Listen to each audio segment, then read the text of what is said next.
The church bell tolled ominously as I stood at the altar, my hands trembling, about to marry a woman I didn't love, all to appease my conservative family, until Jordan, my high school bully who had once outed me in a fit of rage, burst through the doors yelling, "Stop! He's lying to himself." Chaos erupted, guests gasping, my father storming forward with fury in his eyes, and in that moment, my carefully constructed life shattered like glass underfoot. I froze, heart pounding, as Jordan's eyes met mine, a mix of regret and desperation that dragged me back to the nightmare of our past. I grew up in a small town in Ohio, where everyone knew everyone's business, and my family was the epitome of Midwestern values. Church on Sundays, football on Fridays, and no room for anything that deviated from the norm. My father, a retired factory worker with a Bible always at hand, preached about morality like it was his second job. Mom supported him quietly, baking pies for the community while ignoring the cracks in our perfect facade. I was Taft Thompson, the golden boy, straight-A student, captain of the debate team, and secretly terrified of my own feelings. High school was a pressure cooker, and Jordan Hayes was the steam that burned me the deepest.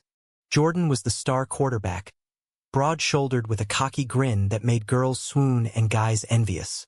But behind that, he was a storm of confusion. We shared a class in junior year American history, where our desks were side by side. At first, it was harmless banter, notes passed about boring lectures. Then one afternoon, after school, we ended up in the empty locker room, talking about dreams beyond our town. His hand brushed mine, and something electric passed between us. We kissed, clumsy and urgent, hidden in the shadows. It was my first taste of truth, but it scared him more than me. The next day, Jordan turned on me like a switch flipped. He spread rumors, called me slurs in the hallways, rallied his friends to shove me into lockers. "Faggot!" he'd sneer, loud enough for everyone to hear. I denied it all, of course, but the damage was done. My parents pulled me aside one night, demanding explanations. "Is this true, Taft? Are you one of them?" Dad's voice was steel. I lied through tears, swearing it was a prank. But the isolation gnawed at me. I lost friends, buried myself in studies, and vowed to escape. Jordan graduated and vanished, probably to some college on a scholarship, while I clawed my way to NYU on academic merits. Fast forward 10 years. I'd built a life in New York City, corporate lawyer at a mid-tier firm, engaged to Emily, a sweet marketing executive who fit perfectly into the narrative I'd scripted. She was kind, beautiful, and utterly unaware of the void inside me. My family adored her. Dad even joked about grandkids at our engagement party. But every night, I'd stare at the ceiling, wondering if this was all there was, suppressing who I was for approval that never felt earned. Then came the merger. My firm was absorbed by a bigger player, and on my first day in the new office, there he was, Jordan Hayes, now a senior partner, sharp suit hugging his still athletic frame, that same intense gaze. He recognized me instantly, his face paling. "Taft? Thompson," he stammered during the team meeting. I nodded curtly, focusing on my notes, but inside, rage simmered. How dare he act surprised? After the meeting, he cornered me in the hallway. "We need to talk," he said, voice low. "I have nothing to say to you," I snapped, brushing past. But he followed.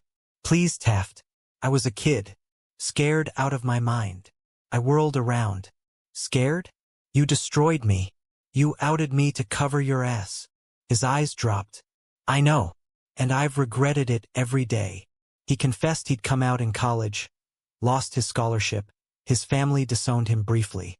Now he was successful but alone. I volunteer at LGBTQ centers now, trying to make amends. I laughed bitterly. Amends? Too late for that.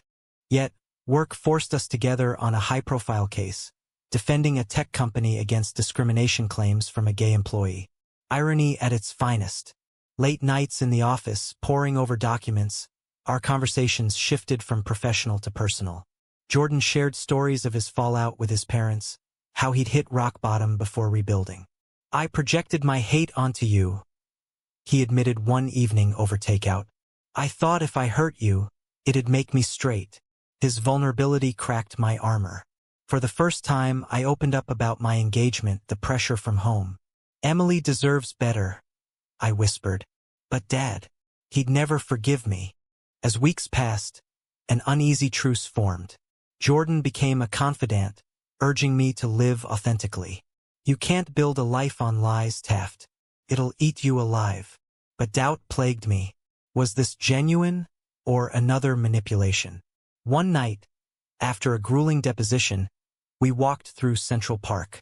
The city lights twinkled, and he stopped, turning to me. I never stopped thinking about that kiss, he said softly. My heart raced. We leaned in, but I pulled back. I can't. Not with you. Hurt flashed in his eyes, but he nodded. I understand. Back home, Emily noticed my distraction. What's going on, Taft? She pressed. I deflected, but the guilt mounted. Meanwhile, my parents planned a visit for wedding details. Dad called daily, reminding me of family expectations. Don't let us down, son. The weight crushed me, leading to sleepless nights and mounting anxiety. Then the case took a turn. Our client settled, but not before revelations that mirrored my life. Executives hiding their truths, ruining others. Jordan and I celebrated with the team, but afterward, alone in his office, emotions boiled over. I can't keep pretending, I confessed. He pulled me into a hug, strong and reassuring. For a moment I felt seen, but as I left, I overheard him on the phone. Yeah, the merger's solid. Taft is key. Keep him on board. Was he using me for professional gain? Paranoia set in. The wedding approached, invitations sent, venue booked. Emily glowed with excitement, but I was a ghost. Jordan texted apologies, but I ignored them. Finally, the rehearsal dinner arrived. My family beamed, toasting to our future. But inside, I screamed. That night, I confronted Jordan at his apartment. Are you playing me? I demanded. He denied it, eyes earnest. No, Taft. This is real. We argued, voices rising, dredging up old wounds. You betrayed me once, I yelled. Why should I trust you now? He grabbed my arm. Because I've changed. And so have you. In the heat we kissed, fierce, unresolved. But I fled, more confused than ever. The next day, at the church, as vows loomed, Jordan's interruption exploded everything. My father lunged at him, shouting obscenities. Emily, tears streaming, demanded answers. Is it true? She whispered. I nodded, the truth spilling out. I'm gay. I can't do this. Chaos ensued. Guests fleeing, my mother sobbing. Dad disowned me on the spot. You're no son of mine. I stumbled out, world spinning, and found Jordan waiting. Why? I croaked. To save you from yourself, he said. But in the aftermath, betrayal stung anew. Rumors spread at work. Jordan had leaked details to secure his position, or so it seemed. Was his heroism a facade? The days following the wedding fiasco blurred into a haze of regret and isolation. I crashed on a friend's couch in Brooklyn, my phone blowing up with messages from Emily. Hurt, angry, but ultimately understanding. I wish you'd told me sooner, she texted. We could have avoided this pain. My parents went silent. Dad blocked my number. Mom sent a single message, praying for your soul. The firm placed me on leave, citing personal issues. But whispers circulated, Jordan's involvement painted him as the villain, or me as unstable. I avoided everyone, drowning in self-pity at a dingy bar, nursing whiskey after whiskey. One evening, Jordan showed up uninvited. We need to hash this out, he insisted, sliding into the booth opposite me. His face was drawn, shadows under his eyes. You ruined everything, I slurred. My family, my job gone. He leaned forward. I didn't plan to burst in like that, but seeing you about to throw your life away, I couldn't stand by. He explained he'd driven to the church on impulse, after I'd ignored his calls. I know what it's like to live a lie. My own coming out cost me my family for years. Skeptical, I pressed. And work? Did you use our case to climb the ladder? He shook his head. No. The merger was already done. I fought for you to stay on the team because you're damn good. Doubt lingered, but his persistence wore me down. We started meeting regularly, coffee shops, walks in the park, rebuilding from ruins. Jordan introduced me to his world. Support groups for LGBTQ professionals, where stories of rejection mirrored mine. One man shared how his father had cut him off, only to reconcile years later. Time heals, but you have to fight for your truth, he said. Inspired, I reached out to my parents. Mom answered, voice trembling. Your father is furious, Taft. He thinks you've been influenced by that. Man. I begged for understanding, but she hung up, leaving me gutted. Meanwhile, tension at work escalated. Upon returning, I found my cases reassigned, colleagues eyeing me warily. Jordan advocated for me in meetings, but it backfired. Rumors of favoritism spread. Sleeping your way up? A coworker sneered. Enraged, I confronted Jordan in his office. This is your fault. He fired back. No, it's society's, but we're in this together. Our arguments grew heated, exposing raw nerves. One night, after a blowout, he confessed more. In college, he'd betrayed a boyfriend to appease his frat brothers, outing him anonymously. I was weak then, but I've paid for it. Lost friends, trust. The parallel chilled me. Was history repeating?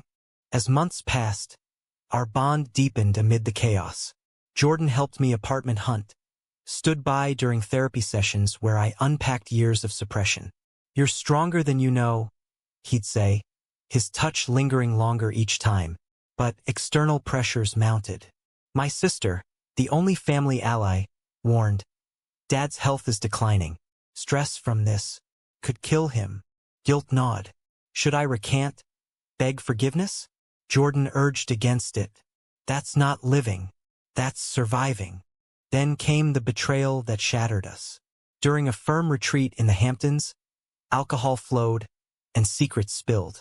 I overheard Jordan talking to a partner. Taft is volatile right now. Maybe bench him for bigger cases. Stunned, I confronted him later. Volatile? After everything. He explained it was to protect me from burnout, but it felt like a knife. You're just like before, pushing me aside when it suits you.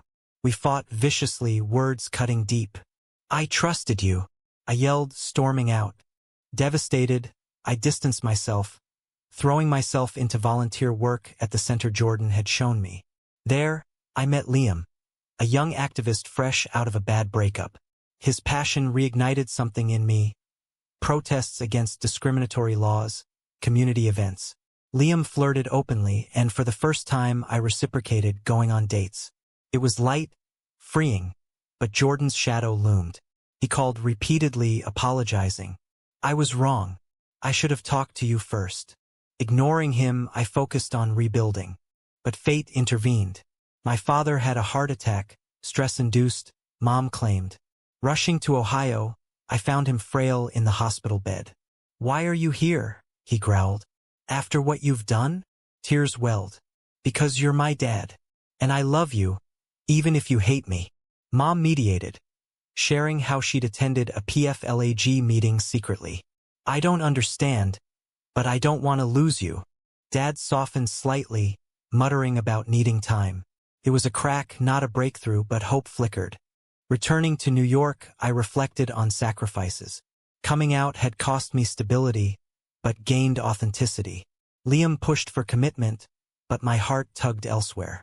One rainy night, Jordan appeared at my door, soaked. I can't lose you again, he pleaded. That comment at the retreat? It was fear. Afraid you'd break under pressure like I did once. Vulnerability poured out. His own therapy, amends to past victims. I've changed, Taft. For real. Hesitant, I let him in. We talked till dawn, dissecting pains, forging understanding. But trust was fragile. As we navigated society through curveballs, a bill in Congress threatening LGBTQ rights, protests turning violent. Jordan joined me at rallies, standing firm. Yet, internal conflicts persisted. My promotion hung in balance. Accepting it meant working under him, risking perceptions of nepotism. In a pivotal moment, during a heated board meeting, a colleague outed a junior staffer maliciously. Jordan exploded, defending fiercely, "This firm won't tolerate bigotry." Inspired, I backed him, sharing my story briefly. The room shifted. Support grew. But afterward, the colleague retaliated, leaking emails suggesting Jordan had manipulated cases for personal gain, implicating me. The scandal erupted, threatening our careers. Jordan took the fall, resigning to protect the firm. "It's my mess to clean," he said. Stunned, I realized his sacrifices. "You didn't have to." He smiled sadly. "Yes, I did. For us." With Jordan gone from the firm, the void hit hard. I stayed on, fighting the fallout, but the office felt tainted. Collègue whispered, client hésitated. My performance dipped, anxiety spiking. Therapy helped, but nights were lonely. Liam sensed my distraction and ended things amicably. "You're not over him," he said. He was right. Jordan had vanished, new job in Chicago, or so rumors said. I debated reaching out, but pride held me back. Meanwhile, family ties mended slowly. Dad, post-heart attack, grumbled less, even asked about my life in calls. "That friend of yours, he the reason for all this?" I deflected, but Mom pushed. "Bring him home sometime, if he's important." The invitation shocked me, a tentative olive branch. But without Jordan, it felt hollow. Seeking closure, I volunteered more at the center, leading workshops on workplace discrimination. One session, a young man shared a story eerily similar to mine. Bullied by a crush, now facing family rejection. Advising him, I confronted my hypocrisy. Forgiveness isn't easy, but holding grudges poisons you. Hypocrite, I thought. That night, I texted Jordan, "We need to talk." He replied instantly, "I'm in town. Coffee tomorrow?" We met at our old spot in Central Park, autumn leaves crunching underfoot. He looked worn but resolute. I took a job at a nonprofit in D.C., advocating for LGBTQ rights in law. Pride swelled in me. "That's perfect for you." We walked, airing grievances. "Resigning was stupid," I said. "You didn't manipulate anything." He admitted partial truth. In the past, he'd bent rules to advance, but not with me. "I wanted to protect you, but it backfired." Honesty bridged gaps. Jordan revealed more scars, his family's partial reconciliation, but lingering judgment. Dad still calls it a phase. Parallels drew us closer. Tentatively, we dated, dinners, movies, navigating emotions carefully. But society intruded. A hate crime in the news, a gay couple attacked. Shook us. "This is our reality," Jordan said grimly. It fueled our activism. We co-organized a vigil, speaking out. Media coverage followed, my face plastered online. Dad saw it, calling irate, "You're parading this sin?" Argument ensued, him hanging up. Mom later apologized. "He's trying, Taft. Give him time." Pressure built. Jordan's new role demanded travel, straining us. During one absence, temptation struck. An old college acquaintance, Mark, reconnected, openly gay, charming. We grabbed drinks, flirtation sparking. "You're glowing," he said. Guilt hit, I pulled back. But Jordan found out through mutual friends, confronting me upon return. "Is this payback?" Hurt laced his voice. No, insista. "Just loneliness." We argued, trust fracturing again.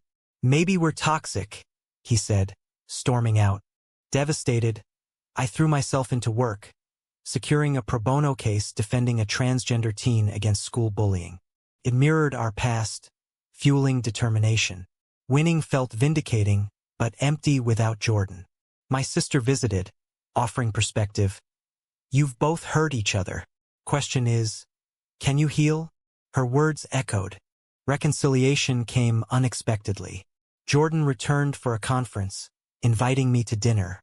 "I overreacted," he admitted. "Fear of losing you again." We vowed communication, setting boundaries, but deeper conflicts loomed. My promotion arrived, but with strings, relocate to Boston. "Take it," Jordan urged. "Don't sacrifice for me." Yet it meant distance. Debating, we weighed pros, career growth versus relationship strain. Amid this, a family crisis hit. Dad's health worsened. Another scare.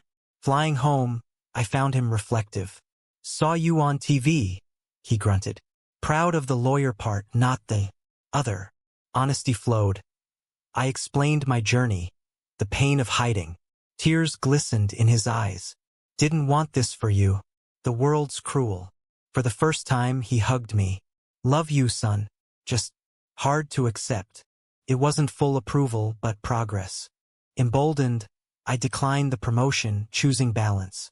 Jordan supported, but tension simmered. During a heated discussion about future marriage, kids, he balked. My family would freak. Hurt, I questioned commitment. Are we just convenient? He denied, but doubt seeded. Climax built at a gala for LGBTQ rights. Jordan spoke eloquently, crediting me. But backstage, an ex approached, his college betrayal victim, now an advocate. He hurt me bad, the man warned. Don't let history repeat. Shaken, I confronted Jordan. You never told me the full story. He confessed. He'd not only outed the guy but spread lies to save face. I was a monster. Remorse poured out, but anger flared. How many more secrets? The fight escalated publicly, voices raised, guests staring. I left, heartbroken. Days later, Jordan emailed a letter, detailing his atonement, therapy transcripts, letters to victims. I've paid dearly, but if you can't forgive, I understand. Reading it, empathy warred with pain. Society's judgment amplified. Friends advised cutting ties. Others urged second chances. In solitude, I reflected on costs. Lost family time, career setbacks, emotional scars. But gains, authenticity, love. Calling Jordan, we met at the park bench where it all reignited. I forgive you, I said, but we earn trust daily. He nodded, tears falling. We embraced, committing to therapy together. Yet peace was fragile. A societal backlash hit. Conservative groups targeted our activism, doxing us. Threats arrived, forcing security measures. Dad, seeing news, called supportive. Be safe, son. It bonded us further. As winter set in, we planned a quiet holiday. My family invited hesitantly. En route, nerfs j'engueuled. What if they reject you? Jordan worried. Then we leave, I said. Arrival was tense. Dad shook Jordan's hand stiffly. Dinner conversation skirted issues, but post-meal, Dad pulled me aside. He seems decent, but this life, it's hard. I nodded. Worth it. The visit ended positively, a step forward. Back in New York, we solidified, moving in together, blending lives. But musing on journeys, I wondered. Had the pain been necessary? Cohabitation brought new challenges. Jordan's travel schedule clashed with my demanding cases, leading to missed dinners and lonely nights. Small irritants amplified, his messiness, my perfectionism.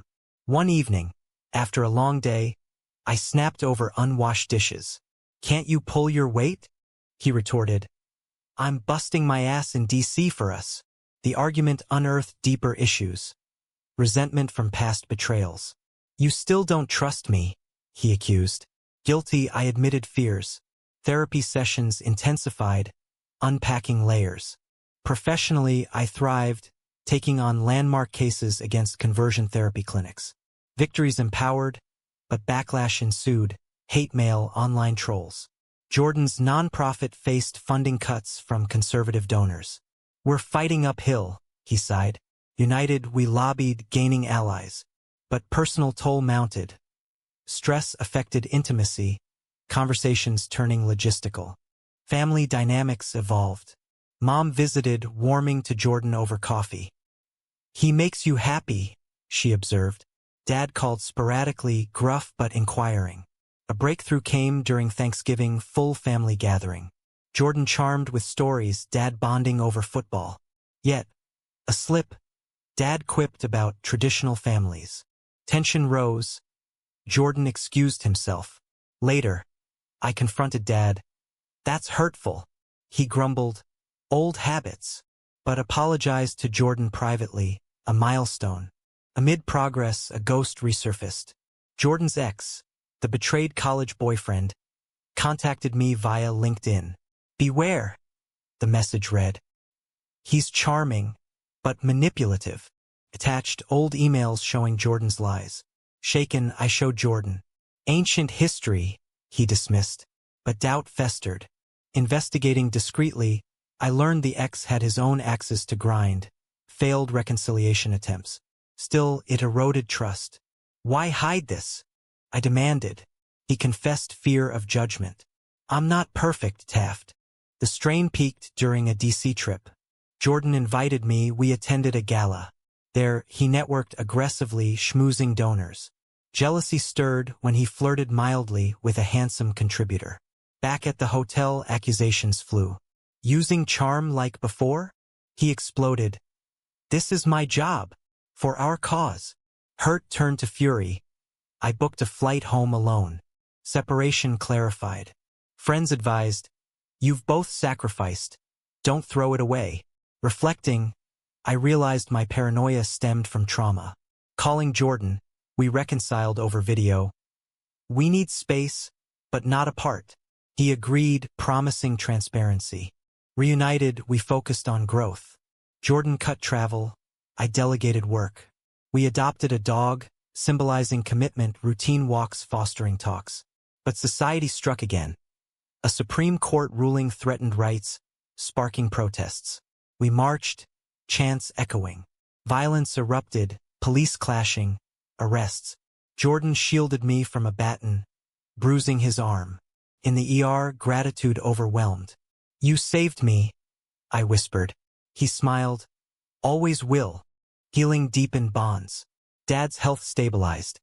He even sent a pride flag emoji awkwardly. Learning, his text read. Laughter ensued. Yet a major decision loomed, marriage. Jordan proposed casually over breakfast. Let's make it official. Joy mixed with fear. My family, he shrugged. They'll come around. Planning ensued. Small ceremony in the park. Invites sent. Responses varied. Emily, now a friend, RSVP'd yes. Dad hesitated, but Mom persuaded. Pre-wedding jitters hit. Night before, I dreamed of high school taunts. Waking panicked, Jordan soothed. That's the past. Ceremony day dawned bright. Vows exchanged. Rings slipped on. Dad attended, teary-eyed, hugging us post-ceremony. Proud of you, son. It was surreal, acceptance earned through trials.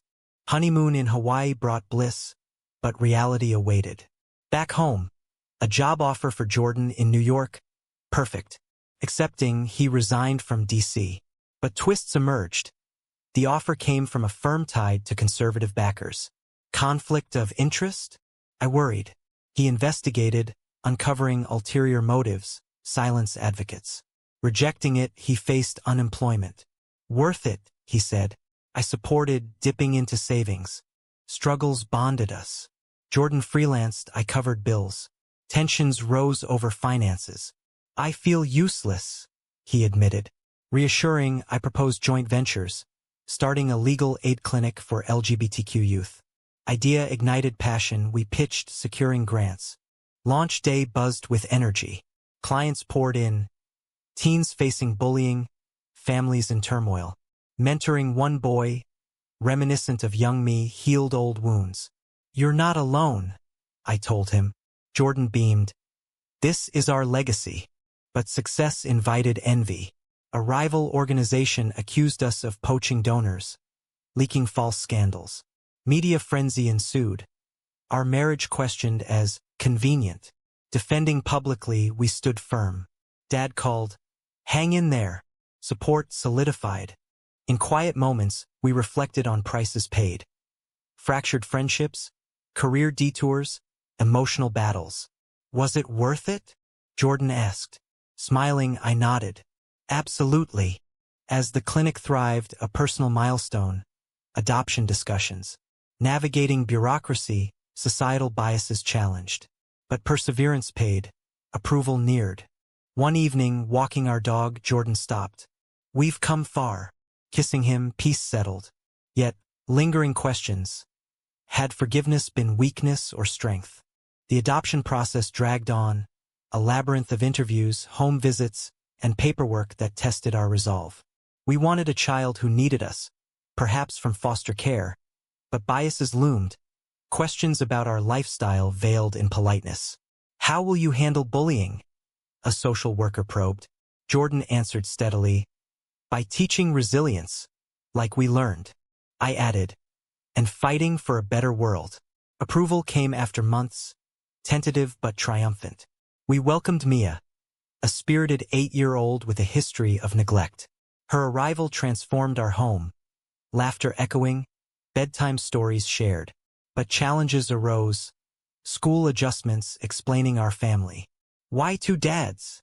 She asked innocently. We explained love's forms, but peers' taunts hurt her.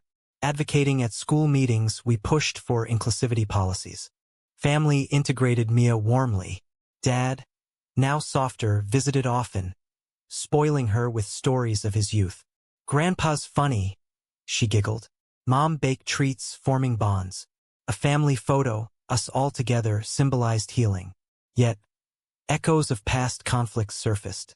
During a visit, Dad slipped. She needs a mom figure. Stung, I responded, she has love. That's enough. He backtracked, apologizing.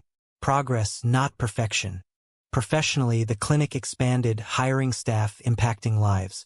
But a high-profile case tested us. Defending a teacher fired for being gay. Media scrutiny intensified. Protesters picketed our office. Threats escalated. One night, our car vandalized with slurs. Fear gripped, we installed security. This is the cost, Jordan said grimly. Mia's safety paramount, we debated scaling back. No, insista. We fight on. Solidarity strengthened us. Personal betrayals resurfaced. An old friend from high school contacted Jordan, revealing he'd been complicit in the bullying. I was scared too, the man confessed. Jordan forgave, but it reopened wounds. Why now? He wondered. Therapy helped process. Forgiveness frees you. Applying it, we mentored more youth, turning pain into purpose. As years passed, Mia flourished, top student, soccer star. Her questions deepened. Did you ever hide who you are? Sharing our story age-appropriately, we emphasized truth's power. It hurt, but led to this family. She hugged us. I'm glad.